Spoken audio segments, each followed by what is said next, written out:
Morning. Spending most of this morning looking after my little man who's got chicken pox because Becky's gone to work and they're doing SATs, I think, at work. She's a teacher, so she's got to be in. So I've come back this morning. I'm gonna look after him and do a bit of gardening. Yeah, gonna have some father-son time business. Do some colouring then. Yeah. This room's nice and tidy at the moment, and it won't be very soon. I've got back to the farm this afternoon. Time to do some spraying, I think. Look at the weather. Fungicide to put on my winter barley. So the spray didn't turn up until a bit later yesterday, and then it said it was going to rain, so didn't get a chance to put it on. But conditions are great now to go and get it on. Tick off another job. So Andy's job's been fetching those bales in today. He's just gone with another trailer to get another load. I'm just filling the sprayer up with water now. And this is the maze. Already had a few quad bikes across it. It's not a surprise around here.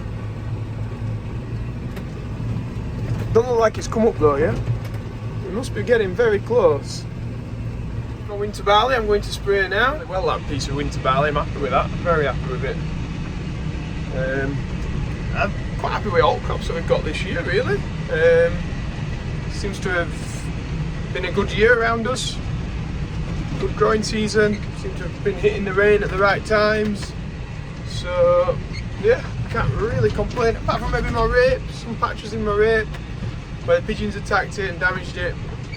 But majority of fields alright. I have to jump out because one of these nozzles has just clicked itself around, so it's leaking a little bit. And I thought I'd just show you what the winter barley's like. If you remember yesterday, we were in the spring barley and it was up to my boots. This is the winter barley. It's got a major head start. We're just on the headland here as well. We're not in the middle of the field. Major head start on the spring barley. As you can see, we've got the ears on. Seeds are all there.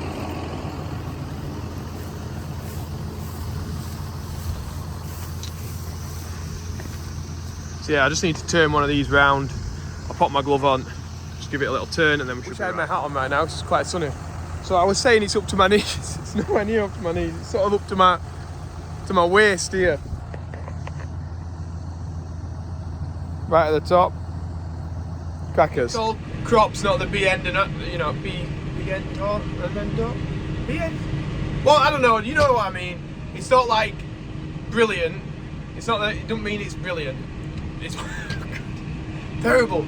Yeah, because if we get some heavy rain before harvest, you imagine all the weight up there on the top on a long stem, and the rain hitting it and it getting wet, and the wind bashing it, it could fall down into the bottom. So, although it looks good on a little YouTube video here, if it all ends up being flat on the floor, it's not going to be much use. So we're just going to cross our fingers for a real nice sunny harvest, sunny summer for everyone. Then we won't have any of them problems, will we?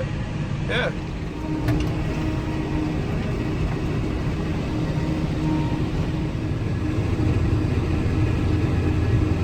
Our neighbour's farmer's got some nice fly tipping in his gateway. Nice for trees if anybody wants that. At this field, and then we've had a foam thaw through it. It's nice. I do like these long straight runs. It is nice to just go in a straight line and see all the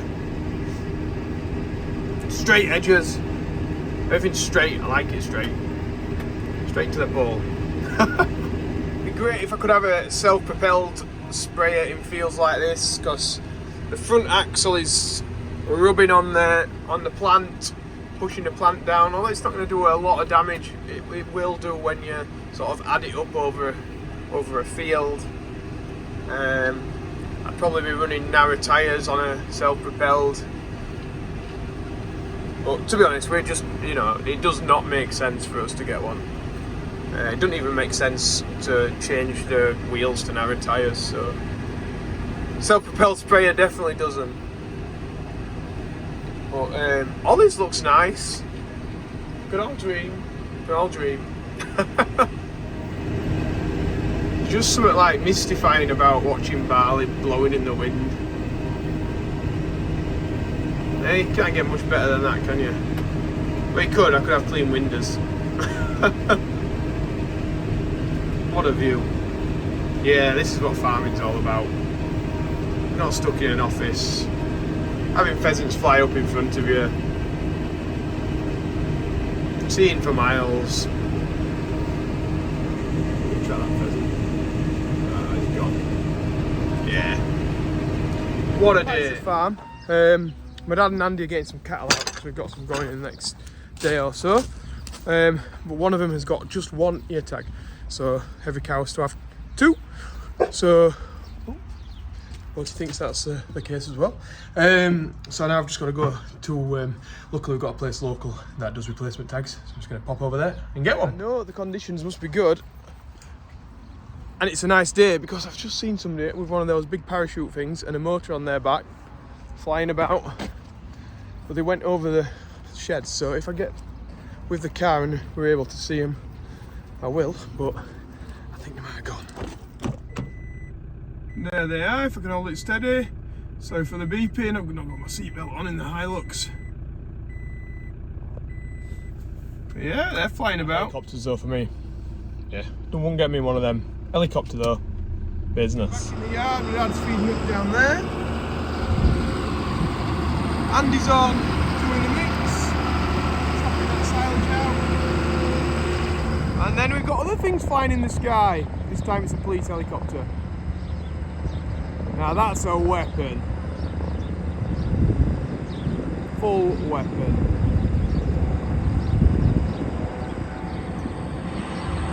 Nice. Bag for my dad. I'll jump back on the sprayer, get some spraying. And I'm off again. Bye, Andy. Voice ain't fully back, is it? These guys look nice in field, don't they, in the sunshine? No, horse chestnuts in blossom. Pink blossom as well. So I've now got back to the field to spray out the rest of it. In here, it's a big field. It takes me 2 tankers to do it. All the other fields are like, you know, I can easily do them in 1 tank, but they're all like little tiddly fields. We've got to fold, unfold, fold, unfold. It just takes forever. Whereas this one just, yeah, you feel like you're getting something done in here. Right, but I'm not getting something done because I'm filming, aren't I? So let's get cracking. Ooh, fields now. I'm in the much smaller fields. What's this? This is 2 hectares. So not even 5 acre. Well, it might be 5 acre actually. This field, I think. But it's more turning round than going forward, really. Really slows the pace of what I'm doing and how much I can get done. But it's a field. It grows a good crop. If you don't put tram lines in all the time, that's what I did there. That's what all those lines are. I left the tram liner on the drill. But good thing with barley, it does sort of hide it a little bit towards the end of the year. That's right, I make mistakes. Don't tell Andy and them. Everyone's human, aren't they? We all have us bad days, and yeah, that was one of them. I think a few things were going wrong with the drill, and so I was concentrating on 1 or 2 other things with the GPS and stuff like that. And then the next minute I'm like, oh no, I've been tramlining all this time. About a quarter of the field has got tram lines in it, and the rest is all right. And to be honest, like I said, with barley, it does seem to cover it up a little bit, so you can't tell as much, even though it is at the side of the road now. You can't tell quite as much. But anyway, everyone knows now, doesn't it? It's all over YouTube. I'm just folding it up. And then I'll go back to the farm. I've got 1 more tank to put in, just a part of it, just a part tank to finish off the last 2 fields I've got to do. Just got back in the yard. We've got 2 partridge here. Managed to break them up.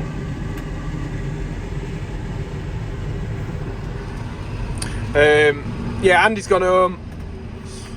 Trust me, I don't know whether to have my tea and then put this last tank on or what to do really.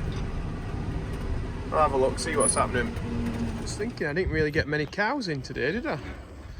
So we've got Nev, Jack, and is that Frank? I think it's Frank, that one. There is a Joe in here as well, and a Mick. I don't think Mick knows yet. I'll have to tell him. Hello guys. Alright. Are any going to be remotely friendly? Oh yeah. Got a bit of work. Got a bit of work to do, I think. I think that's where I'm going to leave it today, guys. With these lovely red cattle behind us. All Angus. Really well bred Angus. Nice things. Emma will be back tomorrow. Andy will be back tomorrow. I'm not sure, but maybe Big Mick might be making an appearance. Ash was telling me that it is going to be this weekend. Mick is going to be taking his bike for its MOT. It is the only time he drives his bike a year. It does 6 miles a year to MOT station and back. So we'll have to give him a bit of stick on that, I think. But yeah, so thanks for watching, guys. If anybody wants to get any of the merchandise, obviously it's joeseals.com. And yeah, we'll see you tomorrow. Business. Bye. Feels a bit weird, you know, doing it on my own. Not without Em and Andy sort of behind me, like moral support. Yeah, it's a bit strange. Bye.